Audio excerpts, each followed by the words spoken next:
mampalahelo faleony salafy ery fihavanana toy izay very folo tsy mifampijery tsony zao satria le fiainana tsy mora mpiavana miady lova dia tsy mifandevy maty resaka trosa miafara mitsinjonantsy kozy ko aminao fantolo tsy nampianatra any zany ary tsy famonina namboaran'Andriamanitra ny olombelona eto an-tany efa elontsika ntafa raha hoe na aindrahiny saingy varina amin'ny famingana dia taraiky any aorina io fosafosanao io tsy tondranao makaiza sa ve ratsy zany tsy fantatra hoe ratsy taiza ka ndao arafelomany peace and love araky ny kozy miboby firaisakina hatramizay aza felo rafa boby ekekelaina ny vola fa tsy tondrala any amin'ny mausolé araky mivazo mibakomy rehefa maty dia mitovy na sola na pirona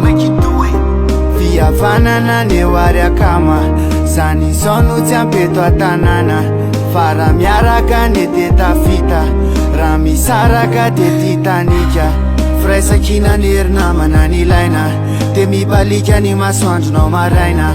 avela ao an'izay hitatasika matomanentsika izay dia tsy mavita firaisakina ny herinamana ny ilaina dia mibalika ny masoandronao maraina avela ao an'izay hitatasika matomanentsika izay dia tsy mavita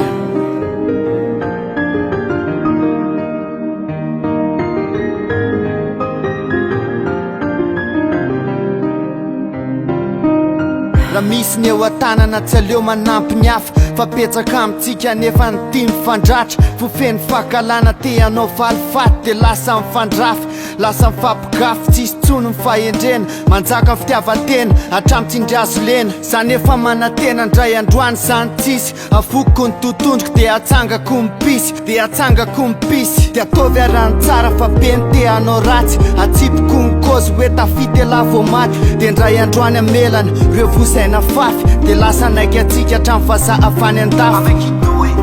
fihavanana ny eo ary akama zany izao no tsy ampeto an-tanàna fa raha miaraka ny dia tafita raha misaraka dia titanika firaisakina ny herinamana ny ilaina dia mibalika ny masoandronao maraina avela ao an'izay hitatasika matomanentsika izay dia tsy mavita firaisakina ny herinamana ny ilaina dia mibalika ny masoandronao maraina avela ao an'izay hitatasika matomanentsika izay dia tsy mavita